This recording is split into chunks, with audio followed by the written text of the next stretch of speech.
ನೋಡಿ, ಮನೆ ಮುಂದೆ ಗಿಡದಲ್ಲಿ ಹೂ ಕಿತ್ಕೋತೀವಿ. ಅದೇ ರೀತಿಯಾಗಿ ಕೆಲವೊಂದಷ್ಟು ಎಲೆಗಳನ್ನ ಕಿತ್ಕೊಂಡು ಒಂದು ಪುಟ್ಟ ಮರನೇ ಮಾಡಿಬಿಟ್ಟಿದ್ದೀನಿ. ಸೊ ಇದನ್ನು ಮಾಡಿರೋದು ನನ್ನ ಮಗಳಿಗೆ ಪ್ರಾಜೆಕ್ಟ್ ಅಂತ ಹೇಳಿಬಿಟ್ಟು. ಸೊ ಅವ್ರಿಗೆ ಬುಕ್ಸಲ್ಲಿ ಆರ್ಟ್ ಆ್ಯಂಡ್ ಕ್ರಾಫ್ಟ್ ಏನಿರುತ್ತೆ ಅದಕ್ಕೆ ಈ ರೀತಿಯಾಗಿ ಸ್ವಲ್ಪ ಡಿಫ್ರೆಂಟಾಗಿ ಮಕ್ಕಳಿಗೆ ಆ್ಯಕ್ಟಿವಿಟೀಸ್ ಸಿಗಲಿ ಅಂತ ಹೇಳಿಕೊಟ್ಟಿರ್ತಾರೆ. ಈ ಒಂದು ರೆಫರೆನ್ಸನ್ನು ತಗೊಂಡು ಆ ಥೀಮಲ್ಲೇ ಇದನ್ನು ಮಾಡಿರೋದು. ತುಂಬಾ ಚೆನ್ನಾಗಿ ಬಂದಿದೆ. ನನಗಂತೂ ಖುಷಿಯಾಯಿತು. ಇದನ್ನೆಲ್ಲ ಮಕ್ಳ ಕೈಲಿ ಮಾಡಿಸ್ಬೇಕು ಅಂತ ಹೇಳಿಕೊಟ್ಟಿರೋದು. ಬಟ್ ಮಕ್ಕಳು ಮಾಡೋದಿಲ್ಲ. ಇದು ಬಂದು ವೈಟದು ಪೇಂಟ್ ಏನಿರುತ್ತೆ ಫೋರ್ಕ್ನ ಯೂಸ್ ಮಾಡಿ ಈ ರೀತಿಯಾಗಿ ಮಾಡಿರೋದು. ಇದು ಲೇಡೀಸ್ ಫಿಂಗರು, ಅದನ್ನು ಕಟ್ ಮಾಡಿ ಅದನ್ನು ಪೇಂಟಲ್ಲಿ ಡಿಪ್ ಮಾಡಿ ಮಾಡಿರೋದು.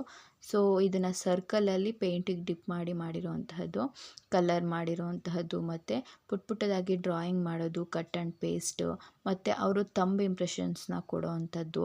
ಆ ರೀತಿಯಾಗಿ ಕೆಲವೊಂದಷ್ಟು ಒಂದು ಆ್ಯಕ್ಟಿವಿಟೀಸ್ನ ಕೊಡ್ತಾರೆ. ಇದು ಚಾಕ್ಲೇಟ್ ಪೇಪರಲ್ಲಿ ಈ ರೀತಿ ಬಟರ್ಫ್ಲೈ ಮಾಡಬೇಕು ಅಂತ ಹೇಳಿಕೊಟ್ಟಿದ್ರು.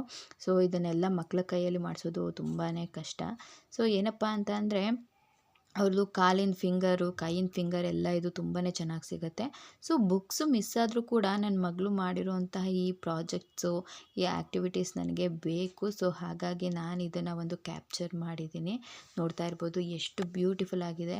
ಪಾಪ LKGಗೆ ಇಷ್ಟೆಲ್ಲ ಮಾಡಬೇಕು ಅವರು. ಸೊ ಇದು ಯಾವುದೂ ಅವಳು ಮಾಡಿಲ್ಲ. ಏನು ಫಿಂಗರ್ಸ್ ಎಲ್ಲ ಇದೆ ಅದನ್ನು ಮಾಡ್ತಾಳೆ, ಪೇಂಟಿಂಗ್ಸ್ ಎಲ್ಲ ಮಾಡ್ತಾಳೆ, ಕಲರಿಂಗ್ಸ್ ಮಾಡ್ತಾಳೆ. ಅದನ್ನು ಬಿಟ್ಟರೆ ಈ ರೀತಿಯಾಗಿ ಪೇಸ್ಟ್ ಮಾಡೋದು, ಕಟ್ ಆ್ಯಂಡ್ ಪೇಸ್ಟ್ ಇದನ್ನು ನಾನೇ ಮಾಡಿಕೊಡ್ತೀನಿ. ಸೊ ಈ ಒಂದು ಉಲ್ಲಂದು ಏನಿರುತ್ತೆ ಹೇರ್ನ ಬ್ಲ್ಯಾಕಲ್ಲಿ ಮಾಡಬೇಕಿತ್ತು. ಸೊ ಗೊಂಬೆಲಿರುವಂತಹ ಸ್ಪಾಂಜಸ್ ಎಲ್ಲ ಕಿತ್ಬಿಟ್ಟು ನಾನು ಆ ಗೊಂಬೆಗೆ ಮಾಡಿ ಕೊಟ್ಟಿದ್ದೀನಿ. ಸೊ ನೋಡ್ತಾ ಇರ್ಬೋದು ಇದಿಷ್ಟು LKGನಲ್ಲಿ ಅವಳಿಗೆ ಕೊಟ್ಟಿರುವಂತಹ ಆ್ಯಕ್ಟಿವಿಟೀಸು. ಇವಾಗ ಲಾಸ್ಟಲ್ಲಿ ತೋರಿಸ್ತೀನಿ ನೋಡಿ. ಇದಕ್ಕೆ ನಾನು ಗೊಂಬೆಲಿರುವಂತಹ ಉಲ್ಲನ್ ಏನಿರುತ್ತೆ ಅದನ್ನು ಕಿತ್ತು ಬ್ಲ್ಯಾಕ್ ಪೇಂಟ್ ಮಾಡಿದ್ದೀನಿ. ಸೊ ನನ್ನ ಮಗಳು ಮಾಡಿರುವಂತಹ ಆರ್ಟ್ ಆ್ಯಂಡ್ ಕ್ರಾಫ್ಟ್ ನೆನಪಿರಲಿ ಅಂತ ಹೇಳಿ ಈ ಒಂದು ವಿಡಿಯೋನ ಶೇರ್ ಮಾಡಿದ್ದೀನಿ.